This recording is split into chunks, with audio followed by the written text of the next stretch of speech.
Everything I had gone through, I realized that the human mind, if you can put it in a very quiet, calm place and get it to calm down and not be so spastic, that you could possibly make this work out for you. How bad are you really?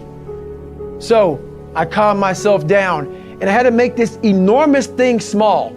I had 30 more miles to run and my body was in the worst shape in my entire life, the worst pain I ever felt in my life.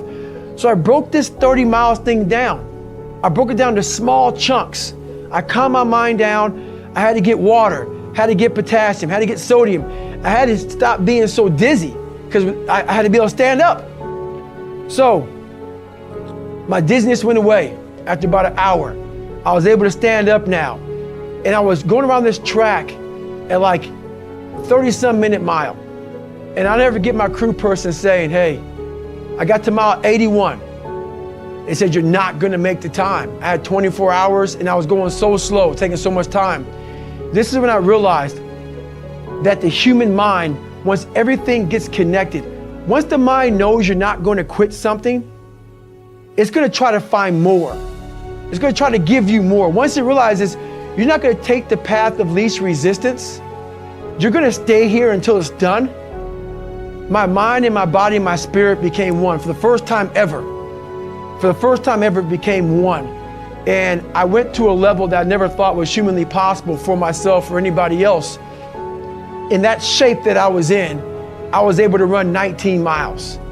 And I ran 19 miles, did 100 miles, actually did one more mile. I did 101 miles in 18 hours and 56 minutes. I'd overcome so many obstacles in my life, and this was the final crucible for me. And I got through it. And at the end of this race was such clarity to me. And it was just the most amazing thing I ever do in my life. I was at the very edge of my capability and wasn't sure that I could take one more step. I felt like I drained 99% from my tank at least. My gas light was on, my engine shuddering, yet I knew I had to find more if I was going to finish this race and get myself into bad water. But how do you push yourself when pain is all you feel with every step? When agony is the feedback loop that permeates each cell in your body, begging you to stop. That's tricky because the threshold for suffering is different for everybody. What's universal is the impulse to succumb, to feel like you've given everything you can and that you are justified in leaving a job undone. By now, I'm sure you can tell that it doesn't take much for me to become obsessed. Some criticize my level of passion, but I'm not down with the prevailing mentalities that tend to dominate American society these days. The ones that tell us to go with the flow or invite us to learn how to get more with less effort. Fuck that shortcut bullshit. The reason I embrace my own obsessions and demand and desire more of myself is because I've learned that it's only when I push beyond pain and suffering, past my perceived limitations, that I'm capable of accomplishing more physically and mentally. In endurance races, but also in life as a whole. And I believe the same is true for you. The human body is like a stock car. We may look different on the outside, but under the hood we all have huge reservoirs of potential and a governor impeding us from reaching our maximum velocity. In a car, the governor limits the flow of fuel and air so it doesn't burn too hot, which places a ceiling on performance. It's a hardware issue. The governor can easily be removed, and if you disable yours, watch your car rocket beyond 130 miles per hour. It's a subtler process in the human animal. Our governor is buried deep in our minds, intertwined with our very identity. It knows what and who we love and hate. It's read our whole life story and forms the way we see ourselves and how we'd like to be seen.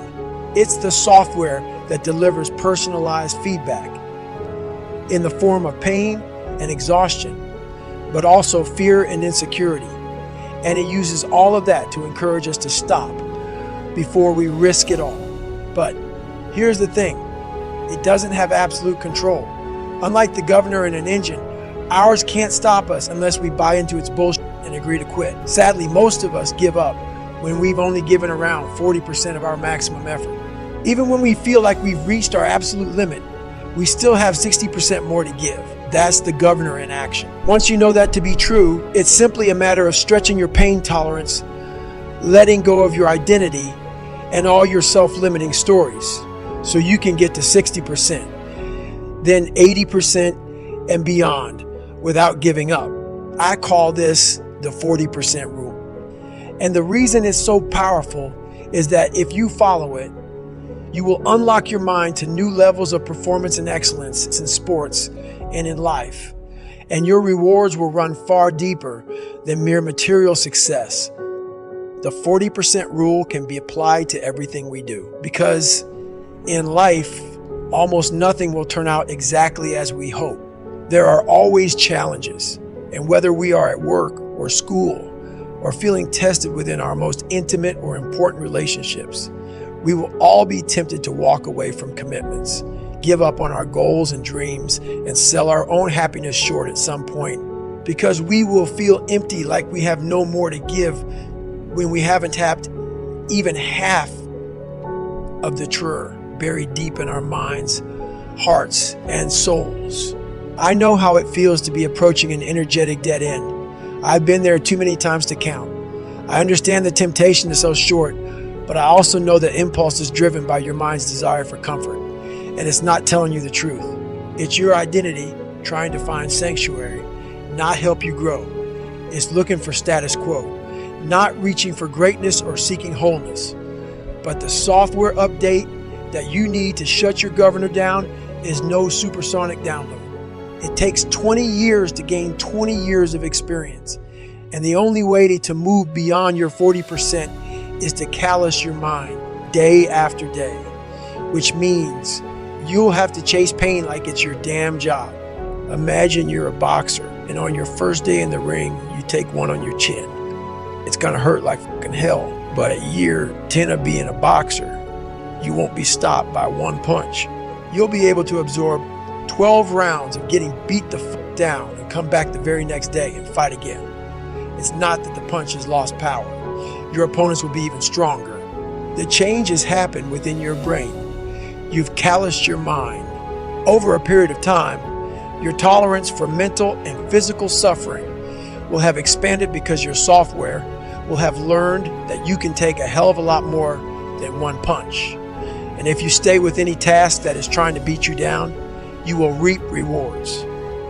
Not a fighter. Say you like to run, but have a broken pinky toe. I'll bet if you continue running on it, pretty soon you'll be able to run on broken legs. Sounds impossible, right? I know it's true, because I've run on broken legs, and that knowledge helped me endure all manner of agonies on the ultra circuit, which has revealed a clear spring of self-confidence that I drink from whenever my tank is dry. But nobody taps their reserve 60% right away or all at once. The first step is to remember that your initial blast of pain and fatigue is your governor talking. Once you do that, you are in control of the dialogue in your mind, and you can remind yourself that you are not as drained as you think, that you haven't given it your all, not even close. Buying into that will keep you in the fight, and that's worth an extra 5%. Of course, that's easier listened than done. It wasn't easy to begin the fourth lap of the Hurt 100, because I knew how much it would hurt. And when you are feeling dead and buried, dehydrated, wrung out, and torn the fuck up at 40%, finding that extra 60% feels impossible. I didn't want my suffering to continue. Nobody does. That's why the line fatigue makes cowards of us all is true as shit. Mind you, I didn't know anything about the 40% rule that day. The Hurt 100 is when I first started to contemplate it, but I had hit the wall many times before, and I had learned to stay present and open-minded enough to recalibrate my goals, even at my lowest. I knew that staying in the fight is always the hardest and most rewarding first step. Of course, it's easy to be open-minded when you leave yoga class and are taking a stroll by the beach, but when you're suffering, keeping an open mind is hard work. The same is true if you are facing a daunting challenge on the job or at school. Maybe you are tackling a 100-question test and know that you bricked the first 50. At that point, it's extremely difficult to maintain the necessary discipline to force yourself to keep taking the test seriously. It's also imperative that you find it, because in every failure, there is something to be gained, even if it's only practice for the next test you'll have to take, because that next test is coming. That's a guarantee. The 1 second decision is, I had to live through that 1 second decision several times during this race. So this race took me 100 and some hours, okay? And this is what people don't get. For you to finish that race, even though I DNF'd, I still finished in the time. So there's a lot of pride in that. So what I do in that 1 second, because we all think about quitting, it's hard. But what you have to do in that 1 second is hard to process information during pain, because that pain takes over and you can't think rationally. You're thinking about fight or flight, save yourself. That's not a rational thought.